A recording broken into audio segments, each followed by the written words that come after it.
Breaking news! Walang charot, Ping Lacson tila umano'y tinarayan ang report ng Senate Minority.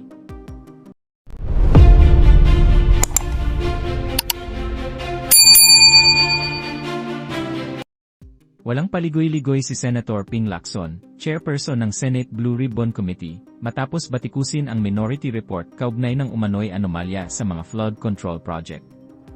Ayon sa senador, hindi umano patas at bastos ang hakbang dahil pinangungunahan nito ang opisyal na final report ng komite na hindi pa tapos.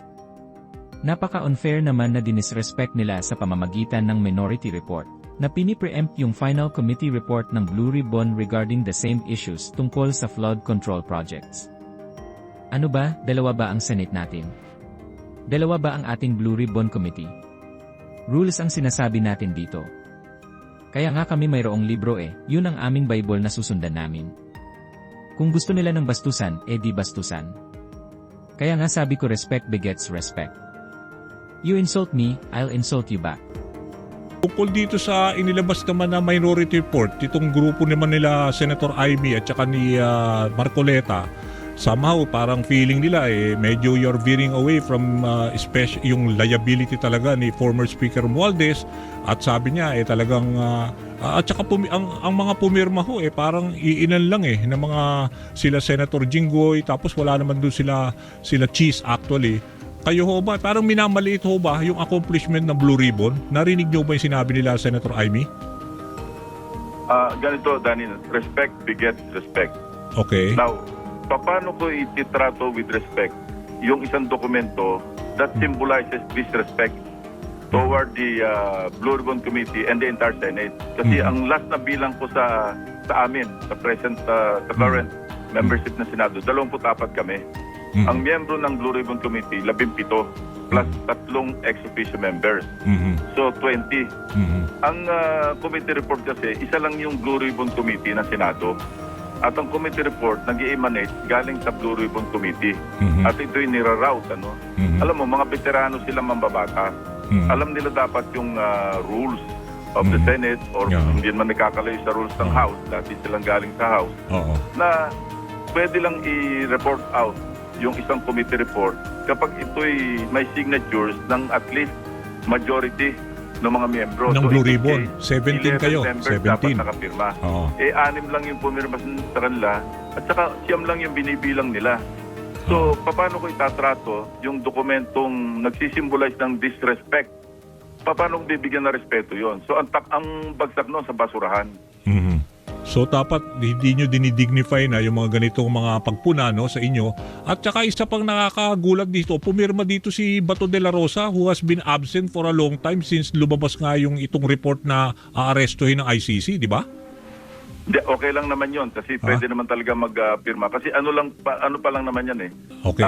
Maski sa committee report na inilalabas namin, maski wala sa Senate yung halimbawa nasa labas, pwedeng magpadala ng e-signature.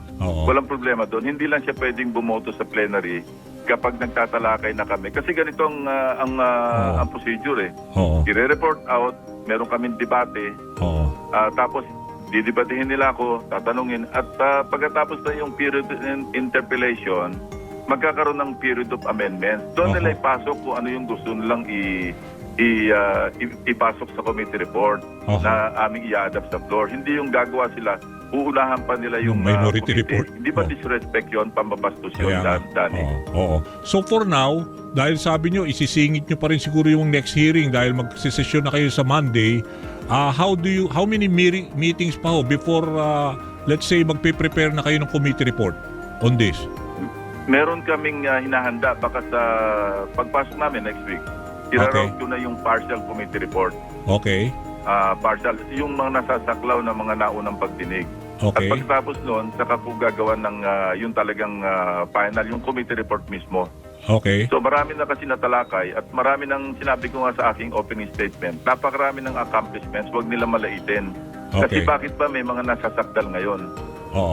Yun ang basis di ba? Yung Blue Ribbon. Sabi natin largely because of the Blue Ribbon hearings. Output, yung mga nakuhang ebidensya ng mga ginawang pagdinig. Hindi naman may datanggi yun Kaya lang, may mga tao talaga nagmamaliit. For some reason, only known to them, minamaliit nila yung, nandyan din naman sila, member sila Ngayon, Kaya nga. pinupuno nga yung bakit ganito, bakit ganon. Member sila, ba't hindi sila mag-attend? At sila Yun yung na nga, maglabas isa ng pa, mga sinasabi isa pa. nilang Tama. mga ebidensya. Hindi Oo. ba? Member Tapos din ba saka si pag sila Senator magsasalita Amy? Member na- din sa inyo? Oo. One of the 17? Senator Amy? Oo. Member din siya eh. Oh, pero siya Hindi yung naman siya nag-a-attend, lagi nagko-comment na hindi pa rin kulang pa rin yung mga ganon. Kaya marami ang pumupuna din. Oh. Kaya nga, mayroon ng patulan yung Oo. mga ganyang komentaryo eh. Yung Oo. ganyang comment na nanggagaling mismo sa isang miyembro na dapat umaten. Oh. Kaya nga kung maglalabas kayo ng partial report, will that be requiring na rin yung signature ng at least majority? Feeling nyo ba convinced kayo na o kaya hopeful kayo na at least majority ng 17 pipirma din sa partial report agad ninyo? Pwede sila magpirma tapos mag-dissent. Ganon lang naman yun. okay. Kung hindi ka sang-ayon doon sa committee report, edi mag-dissent ka. O kaya maglagay ka ng with reservation o kaya mag-comment ka ng will interpolate. Okay, so Pero duty ng bawat miyembro na bumoto. magpirma. At saka Whether you're in agreement or not, pwede naman mag-dissent eh.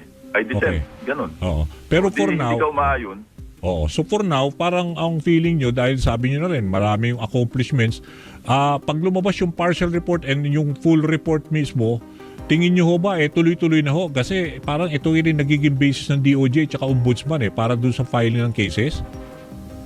actually marami na silang ginawang basihan. Oo. Just, kasi binibigyan namin ng kopya Oo. nung nakukuha naming mga ebidensya, pati mga testimonya, yung DOJ at saka ombudsman. Oo. Pinoprovide namin sila. Kaya nga sila nakakuha na ng mga sapat na ebidensya para makapag-establish ng probable cause. Kaya nga ngayon may mga warrants of arrest na lumabas. Oo nga. So, at ito'y unti-unti, may mga gumugulong pa rin yung kanilang mga preliminary investigations at may mga susunod pa talagang mapapailan ng kaso pag na-file na yung information. So malaking tulong na rin yung Blue Ribbon Committee at para maliitin ito, parang insulto naman sa buong Senado. Disrespectful. Pero anyway, Senator Ping, ngayon nakulong na ho si former Senator Bong Revilla dahil nga dito sa case naman sa flood control dito sa Pandi, Bulacan. Next week yata mukhang meron pang inihintay na salaysay from Senator Joel. Do you expect na before the month ends or before February 14 daw, Valentine's, meron pa ibang masasama ng mga legislators? Depende yan sa findings ng mga prosecutors ng Department of Justice o kaya ng Ombudsman. Kung makakita nila may sufficienting rason o may probable cause, ang threshold na nga nila ngayon ay in-establish ni Ombudsman na Boying Remulla, yung reasonable certainty of conviction. Tinaas nga yung threshold eh. So, yun, depende sa lalabas na resolution o findings kung mapapailan ng information at may issue ng warrant of arrest kung sino man yung dapat may issuehan. Alam mo, hindi naman nakakatuwa ito ng mga kasamahan namin na-involved. Oo. At ito nga yung sinasabi natin, masakit man, pero lagi kong sinasabi, kung saan kami dadali ng ebidensya, doon kami pupunta. Duty Hindi yung calls. kami yung hahatak o Duty. magpipilit na maghanap ng ebidensya laban sa mga tao na ang iba pa naman kasama namin sa Senado. Masakit sa amin yun eh. Sa akin particularly, no? At nararamdaman din ito ng mga ilang miyembro na regularly at actively nagpa-participate. Pero wala tayong magagawa. Kung mag-iimbestiga tayo, of course, mainly in aid of legislation, para pagtakpan yung ibang personalities, huwag na lang tayo mag-imbestiga. Kaya ang sinabi ko sa aking opening statement, hindi kami nagta-target ng any particular person. Kung saan lang dali Pero ng hindi rin ebidensya. kami naman nagko-cover up tulad ng binibintang sa ibang mga personalidad. Kung saan lang kami dala na ebidensya, ditoon kami. Very spare. Kaya minimaintain ko na yung may integridad yung ginagawang pagdinig ng Blue Ribbon Committee in fairness to the members who are actively participating. Senator Ping, yung tungkol naman dito sa yung dalawang nag-testify, yung nag-rent dito sa supposedly yung sa Forbes Park na bahay. Kasi narinig ko si Senator Erwin Tulfo, parang ang lumilitaw sa mga social media, parang hearsay lang din there is nothing substantial dun sa sinabi ng dalawa that would directly link yung former speaker. Sabi ko nga, hindi enough yun para mag-implicate kay former speaker. Pero at least merong lead na po pwedeng Yung connect ni trabahuhin Diskaya, ng, ni Curly. fact-finding team, mga field investigators ng ombudsman. Kasi alam mo, yung nasa record na kasi na i-bring up ko na rin ito, na yung buyer talaga ng bahay na yon, ang may-ari dati noon, si Doris Magsaysay Ho. Siya nga yung kausap ko, tumawag siya sa akin, sabi niya, wala akong personal knowledge, kaya kung pwedeng wag na ako imbitahin. Pero i-refer kita, Senator, doon sa nakakaalam. Yung dalawa. Alam mo nga, yung kausap ko naman yung kanyang tenant, Mga Leslie, tenants ba talaga to? O hindi naman mga helper or what? Hindi naman. Hindi, Mga tenant? mga staffers. Staffers. Mga staffers siya ni Rico Ocampo. Okay. Siya yung tenant. Oo. Na nung napanood nila nakita nila si Diskaya sa pagdinig ng Blue Ribbon, sabi niya, boss, sir, di ba yan yung ito yung nagpapalaya sa amin noon? Inapura kami mga sometime in January or February. Okay. At nakilala nila si Diskaya. Kaya nga inimbitahan sila kasi si Rico Ocampo noon nasa Amerika. Kaya hindi rin siya naimbitahan. Hindi rin niya ma-identify si Diskaya. Oo. Ang pwede mag-identify, anong Yung significance dalawa. doon? Yung dalawa yung Pag staffer. dinigit mo yun doon sa yung buyer, yung Golden Pheasant Holdings Corporation. Okay. Ang major stockholder ng Golden Pheasant, Jose Raulito Paras, abogado. Ang kanyang shares do parang nasa mga more than 90%. Parang virtually siya yung may-ari. Sino ba si Paras?